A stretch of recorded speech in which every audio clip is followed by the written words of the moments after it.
Тамыры болбой, жер болбойт, тарыхы болбой, эл болбойт деп бабаларыбыз нечен кылымдар мурда эле айтып келишкен эмеспи? Анткени кыргыз эли тарыхка бай эл. Мына ушул тарыхтар таш беттеринде жазылып, кагаз беттеринде калып, бүгүнкү күнгө чейин жетип олтурат. Мына ушул карт тарыхты изилдөөдө тарыхчылардын эмгеги чоң. Кыргыздын тарыхын, уруулук тобун изилдеген дагы бир эмгек жарык көрдү. Ал тарых илимдеринин доктору, профессор Олжобой Каратаевдин кыргыздын адегине уруулук тобу, тарыхый этнографиялык жана лингвистикалык изилдөөлөрү жана адегине уруулук тобунун этнонимдер сөздүгү аталыштарындагы 5 томдук монографиялык эмгеги. Китептин бет ачарына тарыхчылар, мамлекеттик жана коомдук ишмерлер, 40 уруунун башчылары катышышты. Китептин негизги максаты ошол адегине уруулук тобу жананын курамына кирген уруулардын маалыматтар негизинде бул контекстинде ушул кыргыздардын теги, кыргыздардын этностук тарыхы, кыргыздардын келип чыгышы, кыргыздардын локализациясы, алардын маданияты тууралуу кененирээк изилдөөлөр жүргүзүлдү. Бул изилдөөлөрдүн жыйынтыгы бир нече 10 жыл, тагыраак айтканда бир 30 жылдан ашуун жыйналган материалдарды киргизип, бул жерде ошол жалпы кыргыз контекстинде изилдөөлөр жүргүзүлдү. Негизи булактар катары бул эл оозунан жыйналган материалдар да болду. Мындан сырткары илимий адабияттардан 1200дөн ашуун илимий адабият пайдаланылды.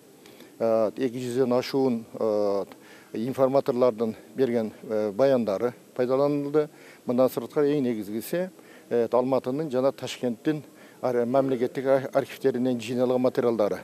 Ошондон бир 300-400 беттей маалыматтарды киргиздик. Тагыраак айтканда, бул ошо кыргыз тарыхын комплекстүү изилдеген илимий изилдөөлөрдүн жыйынтыгы болуп калды.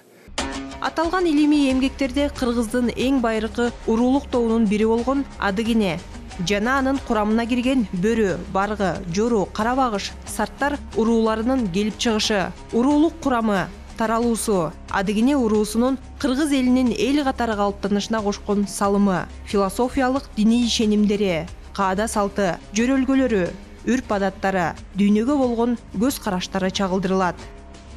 4-5 том бул адыгине уруулук тобунун курамына кирген уруулардын аттары. Тагыраак айтканда, бул илимде этнонимдер деп аталат. Ошо этнонимдердин келип чыгышы, этнонимдердин этимологиясы, тагыраак айтканда этнонимдердин маанилери, анан алардын жайгашуу ареалы, алар тарыхый булактарды эскерилиши, тарыхый этнографиялык жана лингвистикалык маанилерине мындай иликтөөлөр жүргүзүлдү да, талоолор жүргүзүлдү. Ошентип этнонимдердин өзү эле 2,5 миңден ашуун кыргыздын адыгине уруулук тобунун курамына кирген энчилүү уруу аттарына, эл аттарына аныктамалар, илимий негизи аныктамалар берилди. Негизинен бул илимий изилдөө ошол көп жылдык изилдөөлөрдүн жыйынтыгы катары болгон монография болуп калды деп айтсак болот.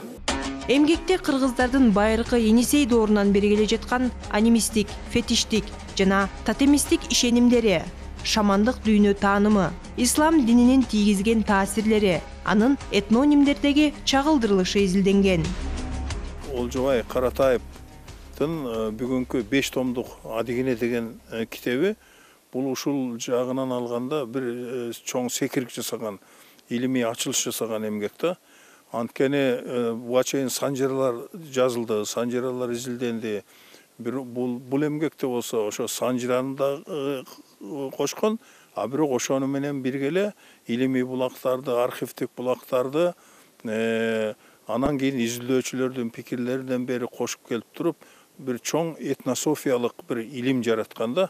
Буга чейинки жалпыланган Бул монографиялык эмгекти жазууда Ташкент жана Алматы шаарларындагы мамлекеттик архивтерден алынган документтер пайдаланылып, алардын түп нускаларынын көчүрмөлөрү окурмандарга сунушталды. Көп адыгине тобуна тийишелер бар. Бул китепте мен рецензент болуп кирдим бул китепке.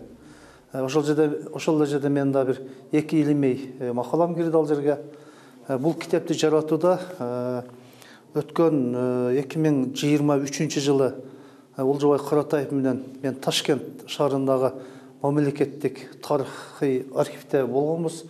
1 айга чукул мөөнөттө ушул китепке кире турган 400дөн ашык Ташкент мамлекеттик архивиндеги кыргыз урууларына тиешелүү, анын ичинде ошол эле Адигине, Баргы, Савай жана андан башка ондогон чоң кыргыз урууларына тиешелүү архивдик маалыматтарды алып келгенбиз.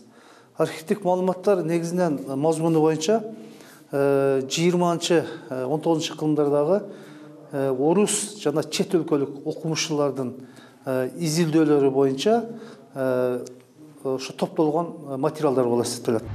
Азыр биз Кытайдагы архивдик жаңы документтерди алып атабыз. Анын ичинде дагы көп маалыматтар бар. Өзгөчө анын ичинде Смесандын эмгеги жаңы бир кыргыз тилине которулуп атат. Анда дагы жаңы маалыматтар бар. Мына ошол көп маалыматтарды ушул 5 томдук китебин алган. Мен мунун ичинен архивдик документтерди эле алайын. Ташкенттен алынган архивдик документтер соңку 3-4 томуна кириптир. Китепти биз эми таанышып атабыз. Ошол сырттан архивдик документтер бүгүнкү күндө кыргыз тарыхына байланыштуу аябай көп.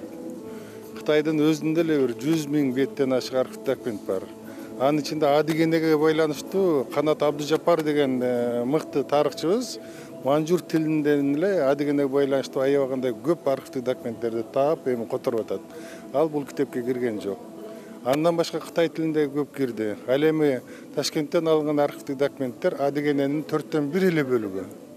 Ошон үчүн архивдик документтердин өзү эле бүгүнкү күндө көпчүлүгү изилденбей келет. Буюрса мындан ары муз ордунан жылды. Мындан ары ушундай самалыктар ар бир уруу өзүнүн тарыхын, санжырасын архивдик документтердин негизинде изилдей баштаса, бир топ архивдик документтер Кытайдан, Алматадан, Ташкенттен келип калат деген үмүттөбүз. 5 томдук китептин басылып чыгышына демөөрчүлүк кылган Асанбек Төрөев өз элибиздин тарыхын билүү, аны кийинки муунга өткөрүп берүү ар бирибиздин мойнубуздагы милдетибиз дейт. Ябак эле жазылыш керек болчу. Себеби биздин кыргызыбыздын тарыхы 32 кылым деп айтып атабыз. Адиген атабыздын калган урпактарыбыз деле ушул бир канча кылымдардан бери Адиген атабыздын урпактары уланып келе жатабыз. Бул китеп бир канча жылдан мурда жазылыш керек болчу. Себеби Адиген урусунун тарыхы бул кыргыздын жалпы тарыхтын бир бөлүгү, кыргыздын тарыхынын бир 60%-не жакын түшөт да. Тарых менен ташты да эссең болот. Тарыхсыз калк таптакыр тамырсыз калк, тарыхсыз калк жер менен жексен болот дегендей, тарыхыбызды, түпкүлүгүбүздү унутуп бараткан учурда мына ушундай эмгектин жарыкка чыгышы азыркы учурдагы жаштар үчүн дагы чоң олжо болду десек болот. Кыргыздын урууларын биринен жогору коюу эмес, же бирин төмөн коюу эмес. Бул изилдөөчүлүк иштердин негизги максаты бул кыргыз элинин тарыхын байытуу, кеңейтүү деп эсептейм да мен. Мунун илимий, адабий, маданий аспектилери көп мындай эмгектердинчи. Мүмкүн жаштардын бир 2-3% билиши мүмкүн, бирок 97% жет атасын билбейт. Мүмкүн 4 атасын билет, андан аркысын билбейт. Ошондой маңкурттук жагына кетип, ата текти унутуу жагына, тарыхты унутуу жагына кетпесин деген максатта ошол тарыхты, кыргыздын байыркыдан келаткан тарыхын, орто кылымдардагы тарыхын, кыргыз элинин уруулук түзүлүшү боюнча санжырасы ушул китепте кенен берилди. Белгилей кетсек, аталган эмгек элибиздин тарыхын изилдеп окуган аспирант, докторанттарга, тарыхчы этнографтарга, түркологторго жана жалпы эле окурмандарга арналып жазылды.